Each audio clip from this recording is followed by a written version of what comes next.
Welcome to the Children of Seran Hemalurgy Explained training video. By the end of this video, you should know what Hemalurgy is, how it works, its various laws, the importance of metal and bind points, and what attributes can charge a Hemalurgic spike.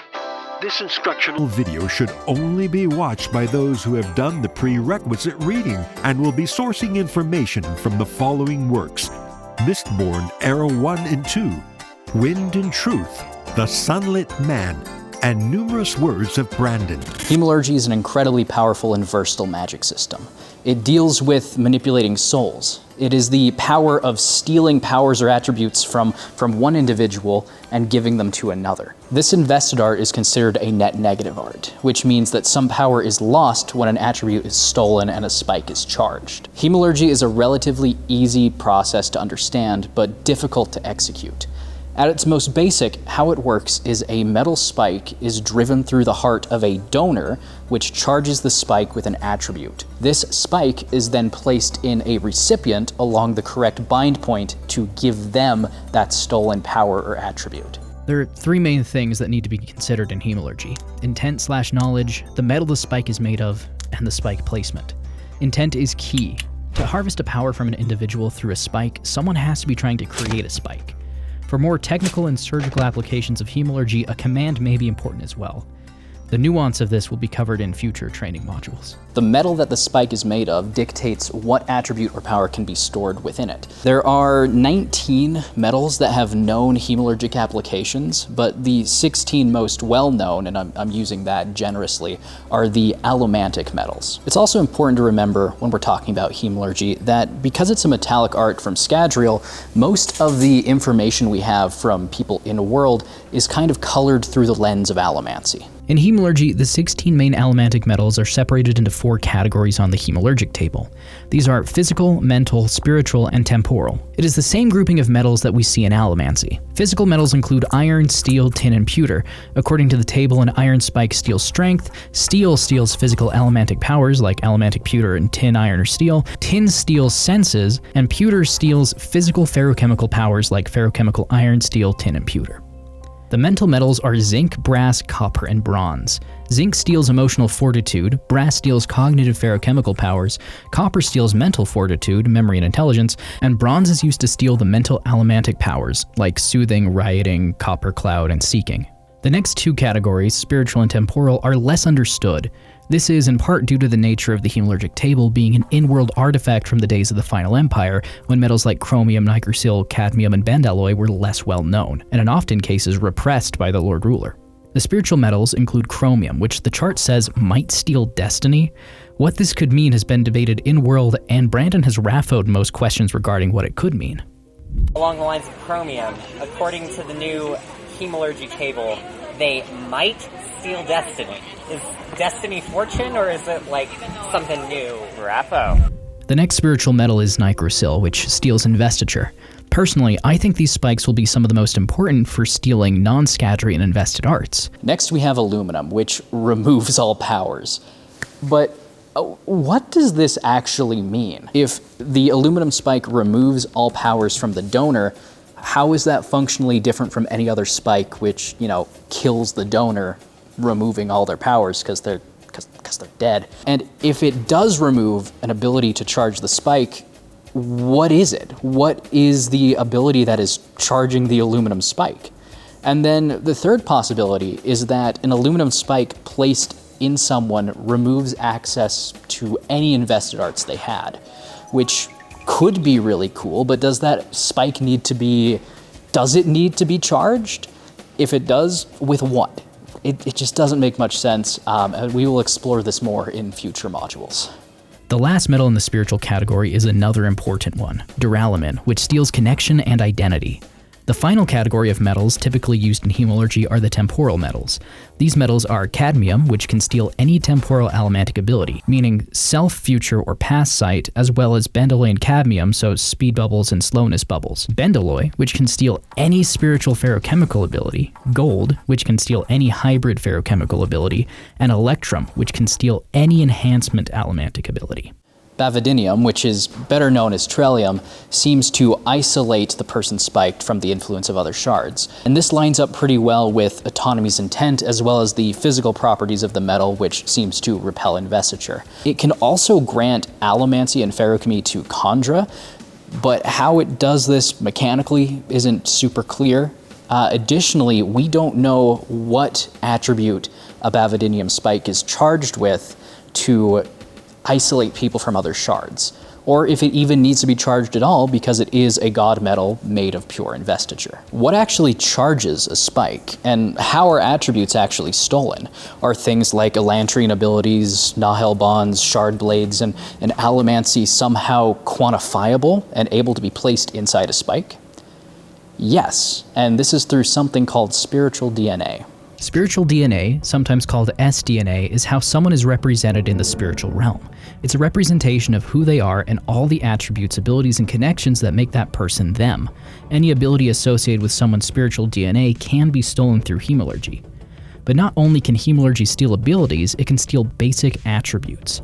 Spikes can be charged with basic human traits like speed, strength, intelligence, senses, and emotional fortitude. On a mechanical level, Hemalurgy works through a sort of spiritual DNA manipulation. When the donor is spiked, part of their spirit web containing the stolen attribute is ripped off their spirit web and stored inside the spike. This is what it means when a spike is said to be charged. A chunk of someone's spirit web is being stored inside the spike. When this spike is driven into the recipient at the correct bind point, this chunk of spiritual DNA gets grafted onto their spirit web. This process leaves the recipient with some spiritual damage, cracks in their soul which can be exploited. Due to the damage inflicted upon souls during Hemalurgy, it's possible for shards and powerful soothers and rioters to exert influence and sometimes even control over Hemalurgists. In the case of humans, they need to have at least 4 spikes for a shard to fully take control of that individual.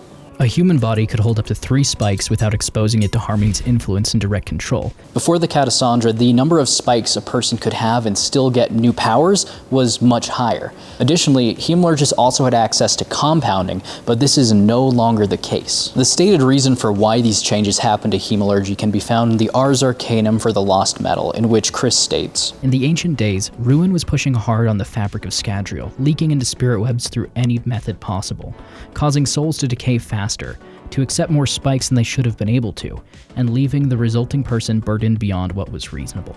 Hemalurgists who received their spikes before the Catasandra and are still around are grandfathered into the new system, so they still have access to all the powers their spikes give, as well as compounding. But that's not the only thing that's different now. Apparently, the law of Hemalurgic decay isn't really a thing, or at least modern Hemalurgists know how to overcome this limitation. A charged Hemalurgic spike loses potency the longer it's outside the body. This is related to the law of Hemalurgic decay, which states that the powers and abilities granted by Hemalurgy are weaker than before they were harvested. My question is about Vin's earring. Yes. That we see later on in the books that Hemalurgic spikes lose their charge fairly rapidly. But Vin leaves her earring sort of in a box for most of her life. So how does it retain enough charge to still have enough of an effect for her to, be able to achieve what she needs to do? So I have this on a logarithmic scale. So basically, at the beginning, you lose some power pretty quick, and then it evens out. And my answer there is just there was enough left, and it could have at that point gone for decades without getting to the point that it's a Hemalurgic spike in name only. The reason they want to they want to maintain as much power in those as they can, which is why they talk about this thing. Like the first day you leave that spike without a host or without taking certain precautions, you lose the most power that you're ever going to lose, right? And so those who are aware of this try very hard not to let that happen. But once it does happen, you end up with something like Vin's earring that still has a Hemalurgic charge, a significant one, enough of one to have a change on the person wearing it. If we didn't do this, then like Koloss spikes, right, would be meaningless very quickly, and things like that. So anyway, I built it into this as logarithmic similar. It's just it's one of those things. It's one of those like steep drop off and then that thing. In the past, people were able to slow down Hemalurgic decay by covering a spike in blood. This did slow down the rate at which the power would decay, but didn't remove it completely. These blood-covered spikes still lost potency, but it was at a much slower rate than otherwise. And this was kind of done by tricking the spike that it was in a body. This limitation of Hemalurgy has been completely overcome and is no longer a thing. The only time that a spike loses any power is in its initial creation. But the new process for circumventing Hemalurgic decay hasn't been explained in books, we just know that people have done it. So in the Lost Metal Ars Arcanum, or the Lost Metal Ars Arcanum calls Hemalurgic decay a thing of the past. The term has been used to describe the loss of power in spikes outside of bodies, as well as the small amount of power that is lost at the moment a spike is created. Which one of those things no longer happens? The first one. The decay of spikes outside of a body, they've figured out how to make that no longer a thing. So it's not that it's still a thing that happens in the Cosmere, they just know how to avoid that completely. Yes. Okay. Hemalurgy is almost always fatal to the donor. To charge a spike, it must be driven through someone's heart to steal that attribute and ability. However, recently, Scadrians working oh so ethically with off-world interests have figured out how to excise parts of the soul with a very small spike. It does seem possible to create a Hemalurgic spike without killing the donor. The exact process for how this is done and what metal is used is unknown. Also, by definition, any use of Hemalurgy does damage the soul of the donor and the recipient, so these developments should be taken with a pinch of copper. This next section will contain spoilers for the Lost Metal, so if you don't want those, you should skip to this timestamp right here. In the Lost Metal, the set discovered that by weaving a small metal spike through certain points along a donor's back, a part of the soul can be extracted or excised and used to charge a spike. This is done without killing the donor. The amount of investiture taken appears to be small, but it's the chunk of Preservation's investiture that each Scadrian has. The metal used to create this spike is not stated in text, but I would assume it's Nicrosil. So the Hemalurgy table. You wrote down ATM steals any power, Veracinium is all abilities, Nike steals investiture. What's the difference between those three? People are invested in ways to not give them active powers. So, for instance, everyone on Nalthis is invested. Everyone in the Cosmere is, really, right? You want to steal their investiture, but they don't have a power. You're stealing, ripping off a piece of their soul. And so there is a distinction between the actual investiture that's in a human and a specific power that they have. Does that make sense? That distinction is pretty easy.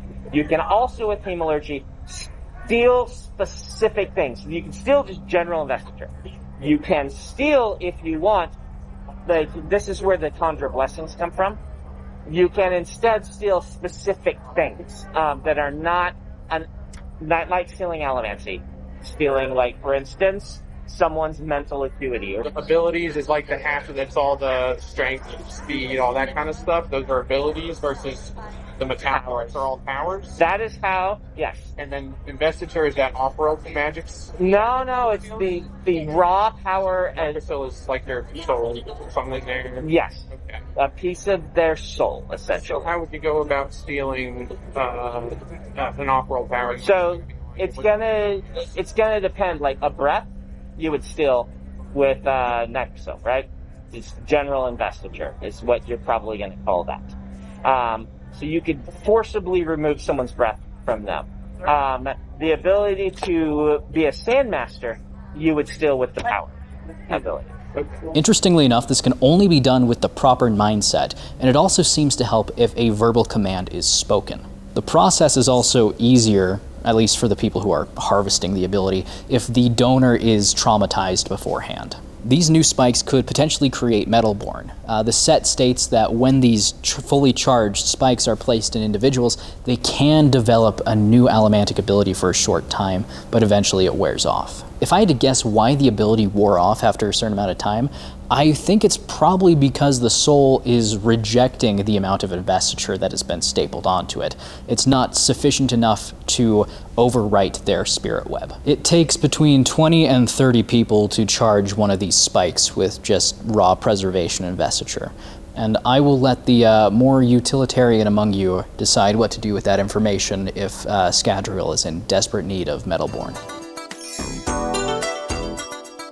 The Hemalurgic table, which I will remind you is an in-world artifact, shows all the possible bind points a Steel Inquisitor could have. Looking at this chart, there are 47 known bind points. This is specifically for creating the Hemalurgic construct that is an Inquisitor. There are hundreds of potential bind points on the human body.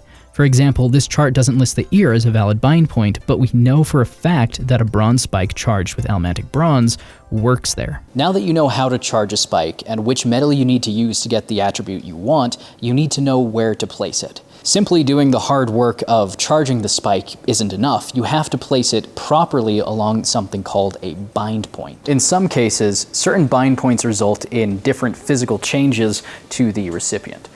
For example, if a steel spike is driven through the eyes of the recipient, this grants them something called steel sight. Granted, the spike needs to be charged first. But what steel sight is it allows Inquisitors, mainly, to see the world through allomantic lines instead of normal sight. It goes without saying that if a spike is driven through someone's skull, it usually kills them. So there's something magical going on here. The body will warp and change around the spikes to make sure that the donor does not die from receiving their Hemalurgic spike. Because of this, any Hemalurgist isn't quite human anymore. They're something else. It is possible to more dramatically warp the human form through Hemalurgy. The Koloss are a great example of this, as they possess immense strength and size and never stop growing. But the base human used in the creation of the Koloss is barely recognizable and certainly not human, except for the one that is named human. But there are even more dramatic changes that can be made, as we've seen in what has been called a Hemalurgic Chimera. These creatures used to be human, but they've been warped into aggressive, ravenous creatures. I imagine becoming one of these metal mutants would be a fate worse than death. There will be more information about Hemalurgic constructs in future modules. So as I was saying, for this demonstration, I have color-coded the spikes, a little different from how they are on the official Hemalurgy table. We're gonna have red, which are our physical metal spikes, green, which are our spiritual spikes, blue, which are our cognitive spikes, and gold, which are our temporal spikes. Okay, so typically Inquisitors had between 9 and 11 spikes, but as you can see here, there are way more than 11 possible bind points. As a matter of fact, there are 47 total bind points. There are 4 categories of metal, which I mentioned earlier: physical, spiritual, cognitive, and temporal. And they represent 4 different metals. So for example, a physical spike could be made of steel, iron, pewter, or tin.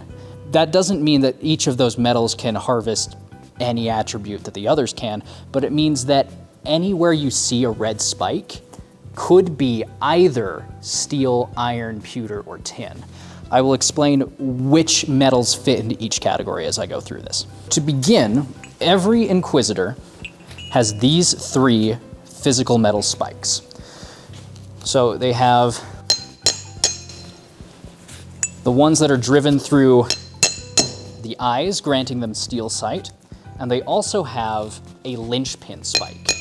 And what the linchpin spike does is it reduces the burden placed on the body by having so many spikes, and also reduces something called spiritual interference, which we'll talk about in future modules. This linchpin spike is driven between the shoulder blades, and if you remove that spike, that Inquisitor's they're just gone, they're done.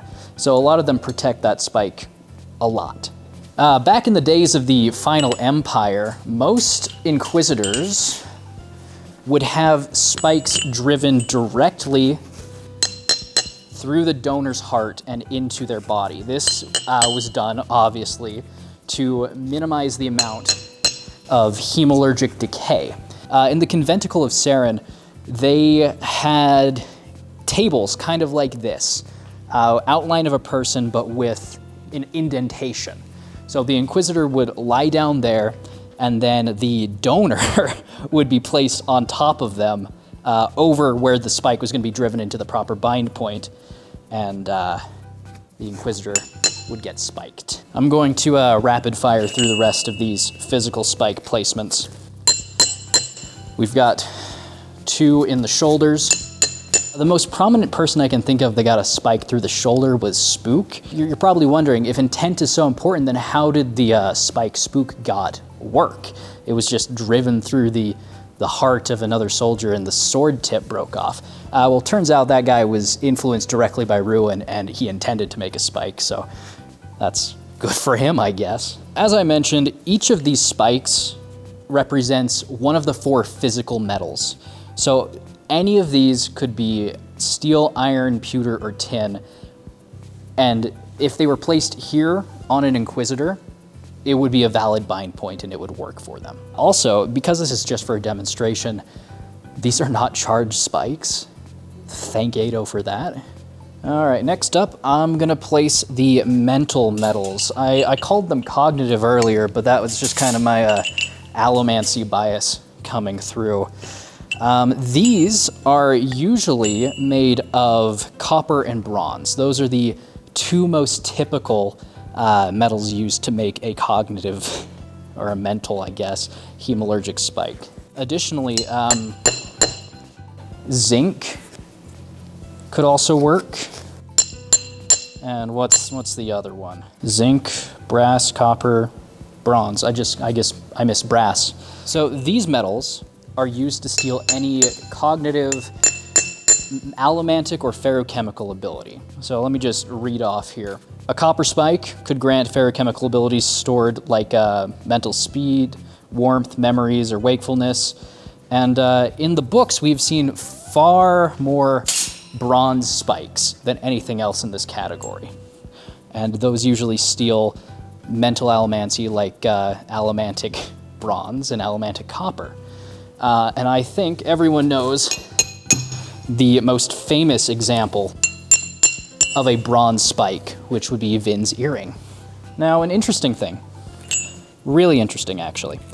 If we look at this table, we'll notice that there's not a bind point for the Inquisitors at the ear, but we know for a fact that is a valid bind point on the human body because, well, Vin had her earring, right? So typically an Inquisitor has physical and mental spikes. The other ones of spiritual and temporal are far less common for Inquisitors to have, with a couple of exceptions. But generally that's the case. I'll go through the next set kind of quickly because we don't see very many of these. These are the spiritual spikes. And what spiritual spikes do are a lot harder to define. We have never seen anyone, Inquisitor or otherwise, have a spiritual metal spike. And if you remember previously, I'd mentioned what, we went through the chart and I mentioned what each metal could do. The spiritual category was really weird. It has things like aluminum in it, which steals, which removes all abilities, whatever that means. It also has Nigrosil, which steals Investiture. And then, of course, the weirdest one, which was, I think, Chromium, which might steal Destiny, or maybe it was Duralumin. But regardless, the one that steals Destiny, like, what does that even mean? Sanderson has been very cagey about that. And the final set of spikes we got. We have our temporal spikes. These are more weird ones. They are certainly a lot less common. I can think of 2 examples off the top of my head that we've seen from the books. The first one is in the Hero of Ages. There is an Inquisitor who has a gold spike, and this grants him ferrochemical healing. A really, really good power to have, especially for an Inquisitor, but it's also a very rare power. And then the other main user of a temporal spike that I can think of is Waxilium. In the Lost Metal, he receives a duralumin spike, which is pretty cool. Some Inquisitors also had a atium spike, which let them burn atium, which after the atium retcon is such a waste. All they really needed was a cadmium spike charged with allomantic electrum, and they would have been able to burn it just fine. But there it is. This is a fully loaded out Inquisitor. This is way overkill because, first of all, you would need an aluminum spike for this to be fully kitted out, which would remove access to all other powers. But really, you only need, at most, 36 spikes to have every allomantic and ferrochemical ability. And you don't even want all the allomantic abilities. Why would you want it to be an aluminum gnat? But this is what it would look like if an Inquisitor had every single possible spike. Hemalurgy can be used on any planet in the Cosmere, which means that Hemalurgists will retain any abilities they have from their spikes anywhere they go, as well as the ability to harvest powers and abilities from other people works on any planet. Over the years, via word of Brandon, we've learned many of the possible applications for Hemalurgy outside of Scadrial. On Cell, we know you could make someone an Elantrian via Hemalurgy. It would take 2 spikes, one to steal connection and another to steal someone's Elantrian abilities. If someone is made into an Allomancer via a soul stamp, someone could steal that allomancy to charge a spike, and the recipient of that spike would permanently have that allomantic ability. This makes sense to me. Soul Stamp rewrites the spirit web. The spike doesn't care if the attribute being stolen has been rewritten. On Nalthis, breath can be stolen via a Necrosil Hemalurgic spike, and that does include Divine Breath. On Roshar, it is possible to steal a Na'el bond between a Radiant and their Spren. It is apparently difficult and requires spiking both the Radiant and the Spren, and the Spren could always just break the Na'el bond with the Hemalurgist after the fact. It's also possible to steal a boon and a curse from someone who's visited the Night Watcher. And it's also possible to steal a Shardblade via Hemalurgy, but it would take longer to summon. The next little section will contain spoilers from Wind and Truth, so if you don't want those spoilers, you should skip to this timestamp right here. In Wind and Truth, we're introduced to something very strange: crystal spikes. These spikes were driven into Moash's skull in a way that is frighteningly similar to Steel Inquisitors. Like them, his body changed and warped around the spikes. Moash is now able to see investiture, as well as distinguish what type of investiture it is by identifying the rhythm associated with it. This is a new type of invested art that we've never seen before on Roshar, and it's eerily similar to Hemalurgy. There's a lot going on here that we just don't know about. According to Sigil, the gemstones used were diamonds, but whether or not they were infused or if they had a captive spren in them is unclear and unknown. And frankly, we probably won't have an answer to that for like 10 years until the next Stormlight Archive book comes out. And if it is actually Hemalurgy just using a different medium instead of metal to make it spike, is it still fueled by Ruin's investiture? He does flat out explicitly say that Hemalurgy is his art and that he fuels it. Because Hemalurgy can steal connection, it can also be used to track someone across the Cosmere. All you would need to do is find someone with a connection to who you're hunting down, spike them, and then you can use that connection to track the individual wherever they go in the Cosmere. This has some interesting implications for large chunks of power like the Dawn Shards, which leave a lasting connection to the people who hold them. Hemalurgy is one of the most powerful and versatile arts in the entire Cosmere. It allows anyone to manipulate spirit webs, but it is definitely not without its costs. It's still one of the lesser known invested arts in the Cosmere just because of how taboo it has been to research it. And for hundreds of years, arcanists in world have debated its ethics. Many argue that it's not an intrinsically evil art, but I think I disagree. There's a utilitarian practicality to Hemalurgy. The Lord Mistborn himself floated the idea of harvesting metallic arts from the sick and the elderly before they die to pass them on to future generations. And he wanted to do this to maximize society's access to the metallic arts, put this power in more people's hands. But while looking at it through a utilitarian or scholarly lens, it's easy to forget the human cost. Hemalurgy leaves everyone damaged. To make a single Inquisitor, at least 9 people had to give their lives to make one incredibly powerful being. It also tears and weakens people's spirit webs, leaving them more open to outside influence as well as more prone to psychological damage. In every instance, be it 1 spike or 47, Hemalurgists lose something very important: their humanity. This concludes Module 1, Principles of Hemalurgy. Please review your notes and be prepared for upcoming modules covering Hemalurgic constructs, cross-world applications, and spiritual interference. Special thanks to Jason's draconic donors, Dennis, Mac, Matthew, and Alex. Please like and subscribe so you don't miss any more training videos. And remember, the Children of Seran aren't born, they're made. Thank you.